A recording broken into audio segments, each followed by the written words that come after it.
Good morning, students. Fifth standard English. Today onwards, I teach you second term, first unit, first lesson, hospitality. அதாவது நம்ம இப்போ இருந்து second unit second time portion எடுக்க போகிறோங்கண்ணே. Second டைமில் first unit first lesson hospitality.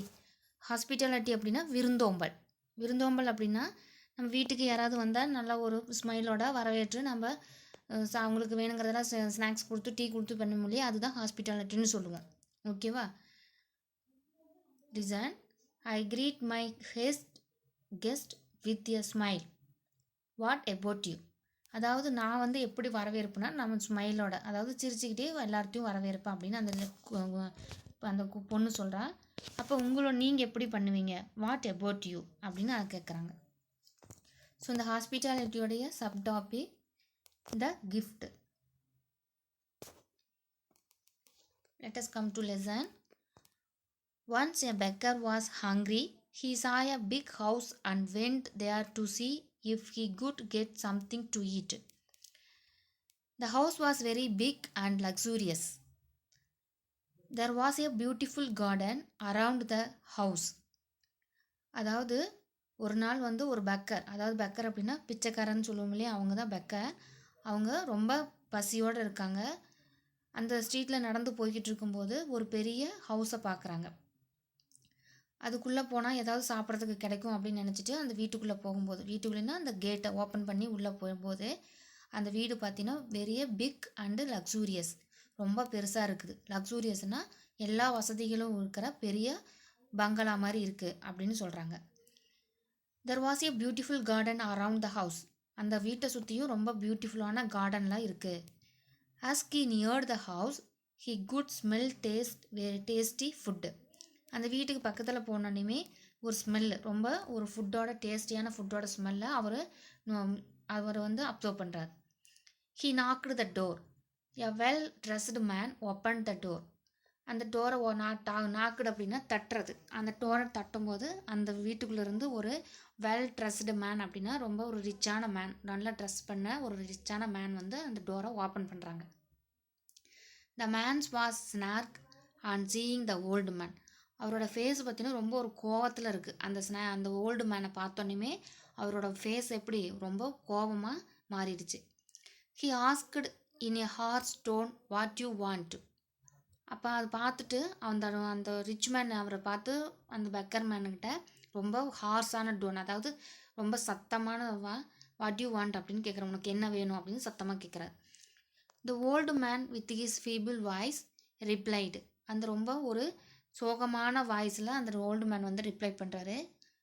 It has been 2 days since I had food, so please give me something to eat அப்படிங்கிறாங்க. அதாவது நான் சாப்பிட்டு 2 நாள் ஆகுது, ஏதாவது சாப்பாடு இருந்தால் கொடுங்க அப்படின்னு சொல்லி அந்த ஓல்டு மேன் கேட்குறாங்க. The rich man got angry and shouted at the beggar. Do you think I am running free food service, get out of here. அப்போ அந்த மேன் வந்து என்ன சொல்கிறாருன்னா ரொம்ப சவுட்டாக, அந்த பெக்கர் மேன் மேலே கோபப்பட்டு ரொம்ப சவுட்டட்னா சத்தமாக, நீ என்ன நினச்சிட்ருக்கிற, நான் என்ன ரன்னிங் ஃப்ரீ ஃபுட் சர்வீஸ், அதாவது சத்திரம் வச்சு நடத்திக்கிட்டு இருக்கிறேன்னு நினப்பா, இந்த இடத்த விட்டு நகரு அப்படின்னு சொல்கிறாங்க. அதாவது ரன்னிங் ஃப்ரீ ஃபுட் சர்வீஸ் அப்படிங்கன்னா அந்த காலத்தில் பார்த்தீங்கன்னா சத்திரம்னு இருக்கும். ஒவ்வொரு ஊர்லேயும் ஒவ்வொரு சத்திரம்னு இருக்கும். அது என்ன அப்படின்னா அங்கே சாப்பாடு செஞ்சிட்ருப்பாங்க. நம்ம வந்து அந்த ஒரு ட்ராவல் பண்ணிக்கிட்டு இருக்கிறவங்க அந்த இடத்துல போய் சாப்பிட்லாம், சாப்பிட்டுட்டு நம்ம போய்க்கலாம். அது வந்து யாரும் ஏன்னு கேட்க மாட்டாங்க. அதுக்கு வந்து நம்ம அமௌண்ட்டும் தர தேவையில்லை, அந்த இடத்துலையும் கூட இருந்துக்கலாம். ஸோ அதுதான் ஃப்ரீ ஃபுட் சர்வீஸ்ன்னு இருந்தது, அதான் சத்திரம்னு சொல்லுவாங்க. அந்த மாதிரி நான் ஏதாவது நடத்திக்கிட்டு இருக்கிறேன் அப்படின்னு சொல்லி ரொம்ப சத்தமாக அவர் பேசுகிறார். The old man with the same tone requested, is there any left out, don't stand here wasting my time அப்படின்னு அந்த ஓல்டு மேன் வந்து திரும்பவும் ஏதாவது இருந்தால் கொடுங்களேன் அப்படின்னு சொல்கிறாரு. ஆனால் அந்த ரிச் மேன், இங்கே நின்றுக்கிட்டு என்னோடய டைம் வேஸ்ட் பண்ணாத, இந்த இடத்துல இருந்து நீ நிமிந்து போ அப்படின்னு சொல்லி said the man and slammed the door. அதாவது டோரை வந்து ரொம்ப சத்தமாக படார்னு சத்தமாக சாத்தும் இல்லையா, அந்த மாதிரி சாத்திட்டு உள்ளே போயிடுறாரு. The old man slowly walked away. In his way, he saw a lady from the house dropping banana leaves with food in the trash can. He was sad. அந்த மேன் வந்து ரொம்ப ஸ்லோவாக வாக் பண்ணி போகும்போது அந்த வீட்டிலிருந்து ஒரு லேடி அந்த வாழை இலையில மீதியான சாப்பாட்டெல்லாம் கொண்டு வந்து அந்த ட்ராஷ் கேன், அதாவது டஸ்ட்பினில் போடுறத பார்த்துட்டு ரொம்ப சேடாக நகர்ந்து போகிறாரு.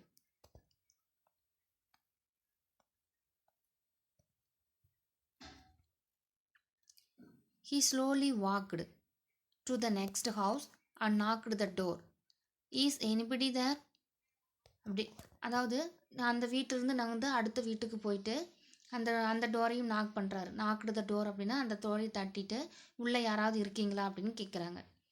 ஆஃப்டர் ரிப்பீட்டட் நாக்ஸ், திரும்பவும் தட்டுறாரு. A voice answered, nobody is home. Nobody is home, try the next house அப்படின்னு கேட்குறேன். அதாவது அந்த டோர் ஓப்பன் பண்ணி தட்டினார் இல்லையா, அந்த டோரை தட்டினார் இல்லையா, அந்த வீட்டுக்குள்ளேருந்து ஒரு வாய்ஸு, இங்கே யாரும் வீட்டில் யாரும் இல்லை, நீங்கள் வேறு வீட்டுக்கு போய் பாருங்கள் அப்படின்னு சொல்கிறாங்க. If there is no one then who is answering me asked the old man. அந்த ஓல்டு மேன் பெக்கர்மேன் என்ன சொல்கிறாருன்னா, வீட்டில் யாருமே இல்லைன்னா எனக்கு எப்படி ஆன்சர் பண்ணுறீங்க அப்படின்னு அவர் சொல்கிறாரு.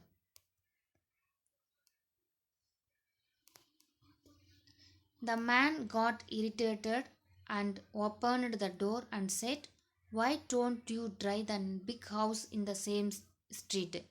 அவர் உடனே ரொம்ப இரிட்டேட்டு, ரொம்ப கோபப்பட்டு வெளியில் வந்து அந்த ஓல்டு மேன்கிட்ட, நீங்கள் அந்த பெரிய ஹவுஸில், அதாவது பெரிய இந்த ஸ்ட்ரீட்லேயே பெரிய ஹவுஸாக பார்த்து போகக்கூடாது அப்படின்னு சொல்கிறாரு. The old man sadly replied, "I tried, but he did not offer any food."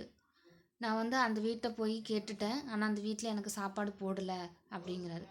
He asked, how can you expect me to help you when the richest man of the village denied.